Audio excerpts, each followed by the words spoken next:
Hi everyone.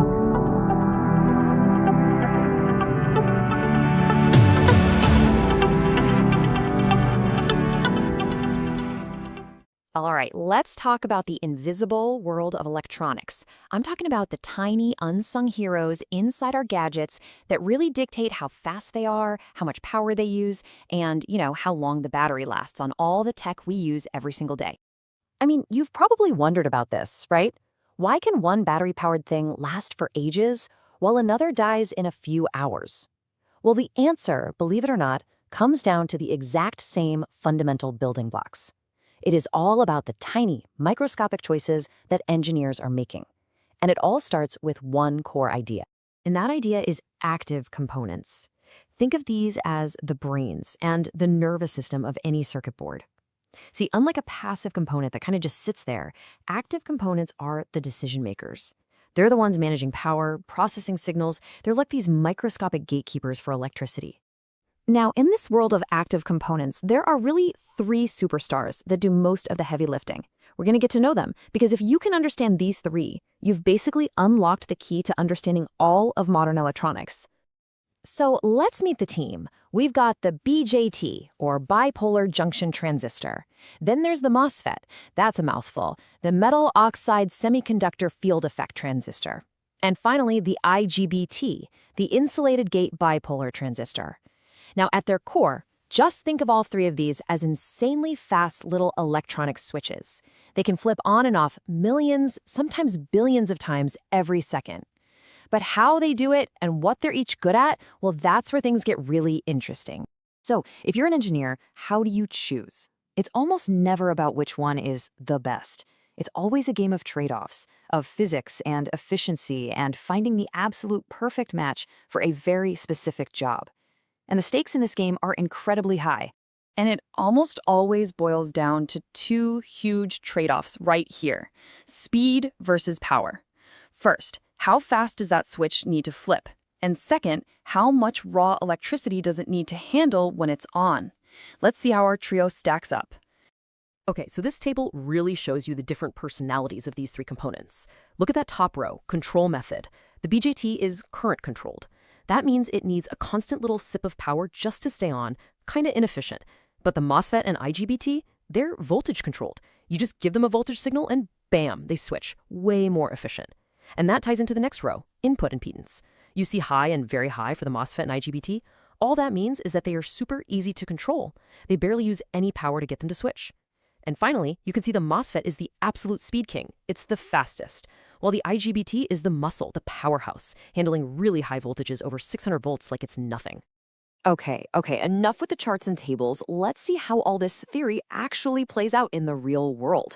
Because choosing the wrong one of these tiny things can have massive consequences for performance, battery life, and even safety.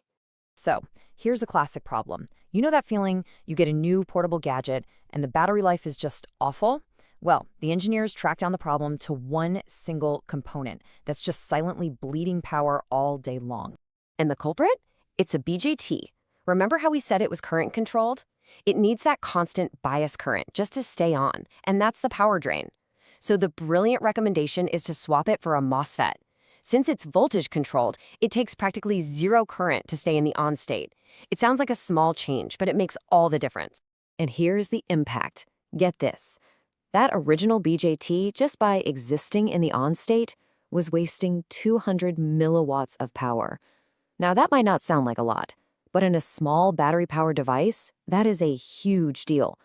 That's the difference between your device lasting all day or dying before you even get to lunch.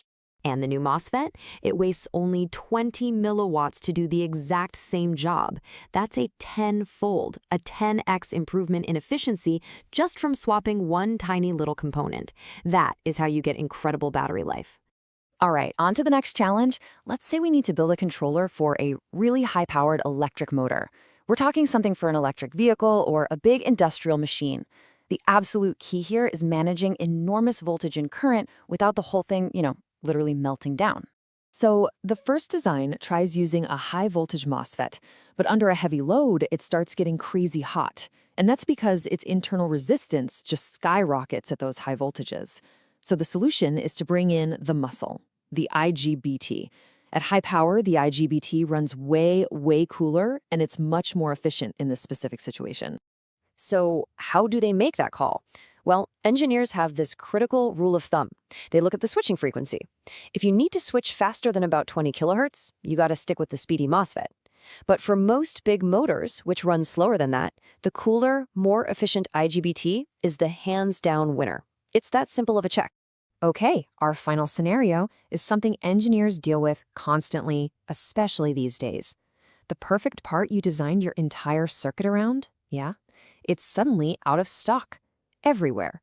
You have to find a replacement, and you need it fast. In this case, the missing part is a really precise bipolar op-amp, famous for being super low noise. Just grabbing a generic replacement won't work. It's not accurate enough.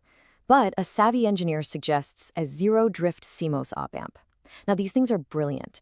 They have this internal chopper that is constantly self-correcting its own errors. It's like having a tiny technician inside the chip making adjustments millions of times a second. And because of this, they often end up being even more precise than the original part they're replacing. But, it's not a magic bullet. Even if the part is technically better, you still have to do your homework. That internal switching, that chopper, can create its own kind of noise. So you have to ask, okay, is the bandwidth of this new part high enough? And is its internal clock going to mess with any other sensitive parts of my circuit? So after going through these real-world examples, what's the big lesson here? What's the takeaway? It's that choosing the right component isn't just about grabbing the best one off the shelf. It's a systematic process of matching exactly the right technology to a very specific problem. Great engineering isn't guesswork. It follows a clear workflow. First, you define all your constraints: speed, power, cost, everything. Then you have to isolate the 2 or 3 parameters that really truly matter, the ones that are non-negotiable, just like we saw with that 20 kHz frequency check. And finally, you find a part not just by matching numbers on a spec sheet, but by understanding the intent of the original design. And that's really where engineering becomes more of an art. And this quote just says it all, doesn't it? Great engineers don't just match datasheets, they match the component to the application's true purpose. I mean, anyone can compare 2 columns of numbers.